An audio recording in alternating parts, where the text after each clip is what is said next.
Hi ಎಲ್ರಿಗೂ ನಮಸ್ಕಾರ. Welcome back to S B K videos. ಇವತ್ತು ನನ್ನ ಕುಕಿಂಗ್ ವ್ಲಾಗ್ಗೆ ನಿಮ್ಗೆಲ್ರಿಗೂ ವೆಲ್ಕಮ್. ಇವತ್ತಿನ ಡಿಶ್ ಬಂದು ವಾಂಗಿಬಾತ್ ಅಂದರೆ ನನಗಂತೂ ತುಂಬ ಇಷ್ಟ.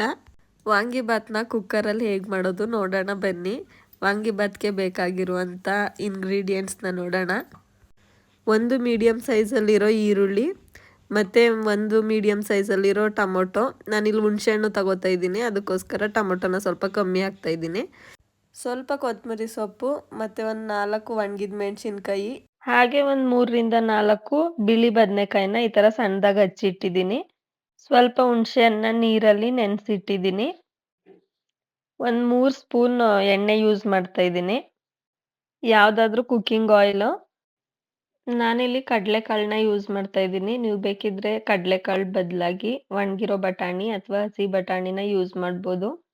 ಒಗ್ಗರಣೆಗೆ ಕಡಲೆಬೇಳೆ ಮತ್ತು ಮೇಯ್ನಾಗಿ ಬೇಕಾಗಿರೋದು ನಮಗೆ ವಾಂಗಿಬಾತ್ ಪೌಡರು. ನೀವು ಯಾವ ಕಂಪ್ನಿಯದಾದರೂ ಬೇಕಾದರೂ ತೊಗೋಬೋದು, ಅಥವಾ ಹೋಮ್ ಮೇಡ್ ವಾಂಗಿಬಾತ್ ಪೌಡರ್ ಏನಾದರೂ ನೀವು ಮಾಡಿಟ್ಕೊಂಡಿದ್ರೆ ಅದನ್ನು ಬೇಕಾದರೂ ಯೂಸ್ ಮಾಡ್ಕೋಬೋದು. ನಾನಿಲ್ಲಿ ಸ್ವಲ್ಪ ಸಾಸಿವೆ ತಗೊಂಡಿದ್ದೀನಿ ಮತ್ತು 1 ಗ್ಲಾಸ್ ಅಕ್ಕಿನ ನೀಟಾಗಿ ವಾಶ್ ಮಾಡಿಬಿಟ್ಟು ನೆನೆಸಿಟ್ಕೊಂಡಿದ್ದೀನಿ. ನಾನಿಲ್ಲಿ ಬಾಸ್ಮತಿ ರೈಸ್ನ ಯೂಸ್ ಮಾಡ್ತಾ ಇದ್ದೀನಿ. ನಾವು ನೆನೆಸ್ಬಿಟ್ಟು ಯೂಸ್ ಮಾಡ್ತಾ ಇರೋದ್ರಿಂದ ಉದುದ್ರಾಗುತ್ತೆ, ಚೆನ್ನಾಗಾಗುತ್ತೆ. ನೆಕ್ಸ್ಟ್ ನಾವಿಲ್ಲಿ ಒಂದು ಕುಕ್ಕರ್ ಇಟ್ಕೊಂಡಿದ್ದೀನಿ. ಕುಕ್ಕರ್ಗೆ ಸ್ವಲ್ಪ ಎಣ್ಣೆ ಹಾಕ್ಬಿಟ್ಟು, ಎಣ್ಣೆ ಕಾದ್ಮೇಲೆ ಸಾಸಿವೆ ಮತ್ತು ಕಡಲೆಬೇಳೆನ ಹಾಕಿ ಫ್ರೈ ಮಾಡ್ತಾ ಇದ್ದೀನಿ. ಈರುಳ್ಳಿನ ಹಾಕಿ ಆಮೇಲೆ ಒಣಗಿದ ಮೆಣಸಿನ್ಕಾಯಿನ ಹಾಕ್ತಾ ಇದ್ದೀನಿ. ನೀಟಾಗಿ ಫ್ರೈ ಆಗಬೇಕು. ಒಣಗಿದ ಮೆಣಸಿನ್ಕಾಯಿ ಇಲ್ಲ ಅಂದರೆ ನೀವು 1 ಸ್ಪೂನ್ ಖಾರದ ಪುಡಿ ಬೇಕಾದರೂ ಯೂಸ್ ಮಾಡ್ಕೋಬೋದು. ವಾಂಗಿಬಾತ್ ಪೌಡರಲ್ಲೂ ಕೂಡ ಖಾರ ಇರುತ್ತೆ, ಅದಕ್ಕೆ ನೋಡ್ಕೊಂಡು ಹಾಕ್ಕೊಳ್ಳಿ ಖಾರನ. ಈರುಳ್ಳಿ ಮೆಣಸಿನ್ಕಾಯಿ ಎಲ್ಲ ನೀಟಾಗಿ ಫ್ರೈ ಆದಮೇಲೆ ನಾನಿಲ್ಲಿ ವಾಶ್ ಮಾಡಿ ಇಟ್ಕೊಂಡಿರುವಂಥ ಬದನೆಕಾಯಿನ ಹಾಕ್ತಾ ಇದ್ದೀನಿ. ಬದನೆಕಾಯಿ ಕೂಡ ನೀಟಾಗಿ ಫ್ರೈ ಆಗಬೇಕು, ಎಣ್ಣೆ ಎಲ್ಲ ಬಿಟ್ಕೋಬೇಕು, ಅಲ್ಲಿ ತನಕ ನಾವು ಫ್ರೈ ಮಾಡಬೇಕಾಗತ್ತೆ. ಬದನೆಕಾಯಿ ಹಾಕಾದ್ಮೇಲೆ ಇಲ್ಲಿ ನಾನು ಕಡಲೆಕಾಳನ್ನ ಹಾಕ್ತಾ ಇದ್ದೀನಿ. ನಾನು ಆವಾಗಲೇ ಹೇಳ್ದಾಗೆ ನೀವು ಹಸಿ ಬಟಾಣಿ ಕೂಡ ಯೂಸ್ ಮಾಡ್ಕೋಬೋದು, ಅಥವಾ ಒಣಗಿರೋ ಬಟಾಣಿನ ನೆನೆಸ್ಬಿಡ್ಬೇಕಾದ್ರೂ ಹಾಕ್ಬೋದು. ಸಣ್ಣದಾಗಿ ಹಚ್ಚಿ ಇಟ್ಕೊಂಡಿದ್ದಂಥ ಟೊಮೊಟೊನ ನಾನು ಇವಾಗ ಹಾಕ್ತಾ ಇದ್ದೀನಿ.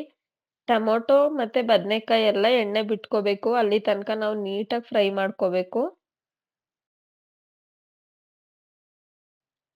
ಇವಾಗ ನೀಟಾಗಿ ಎಣ್ಣೆ ಬಿಡ್ತಾ ಇದೆ ನೋಡಿ. ಈ ಥರ ಫ್ರೈ ಆದಮೇಲೆ ನಾನಿಲ್ಲಿ ಸ್ವಲ್ಪ ಉಪ್ಪು ಹಾಕ್ಕೊತಾ ಇದ್ದೀನಿ.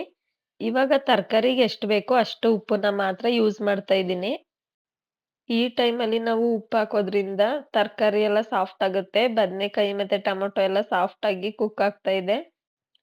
ಕೊತ್ತಂಬರಿ ಸೊಪ್ಪನ್ನ ಹಾಕ್ತಾ ಇದ್ದೀನಿ. ಕೊತ್ತಂಬರಿ ಸೊಪ್ಪು ಹಾಕಾದ್ಮೇಲೆ ಮಿಕ್ಸ್ ಮಾಡಿಕೊಂಡು ಹುಣಸೆ ರಸನ ಹಾಕ್ತಾ ಇದ್ದೀನಿ. ಹುಣಸೆ ರಸ ಆ್ಯಡ್ ಮಾಡಿ 2 ಚಮಚ ವಾಂಗಿಬಾತ್ ಪೌಡರ್ ತಗೊಂಡಿದ್ದೀನಿ. ನಾನಿವಾಗ ವಾಂಗಿಬಾತ್ ಪೌಡರ್ ಹಾಕಿ ಮಿಕ್ಸ್ ಮಾಡ್ಕೊತಾ ಇದ್ದೀನಿ. ನೆಕ್ಸ್ಟು ನಾನು 1 ಗ್ಲಾಸ್ ಅಕ್ಕಿ ಯೂಸ್ ಮಾಡ್ತಾ ಇರೋದ್ರಿಂದ ನಾನು ಇಲ್ಲಿ 1.5 ಗ್ಲಾಸಷ್ಟು ನೀರನ್ನು ಹಾಕ್ಕೊಂಡಿದ್ದೀನಿ.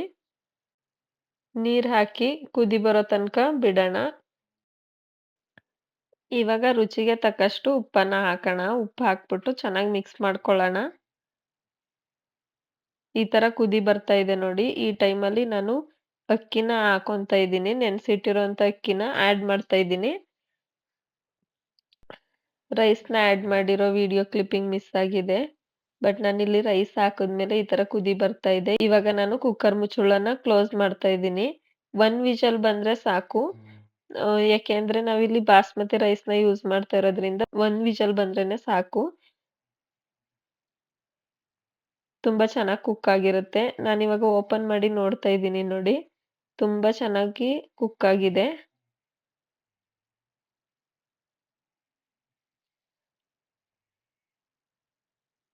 ನಾವು ಮಿಕ್ಸ್ ಮಾಡೋ ಅವಶ್ಯಕತೆನೇ ಇರಲ್ಲ. ಆ್ಯಕ್ಚುಲಿ ಅದೇ ಮಿಕ್ಸ್ ಆಗಿರುತ್ತೆ.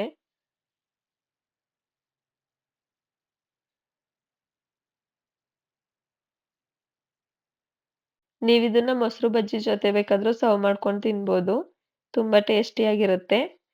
ಆ್ಯಂಡ್ ಈ ವಿಡಿಯೋ ನಿಮಗೆ ಇಷ್ಟ ಆಗಿದ್ರೆ ಪ್ಲೀಸ್ SBK ಚಾನಲ್ನ ಸಬ್ಸ್ಕ್ರೈಬ್ ಮಾಡಿ. Thanks for watching. Thank you.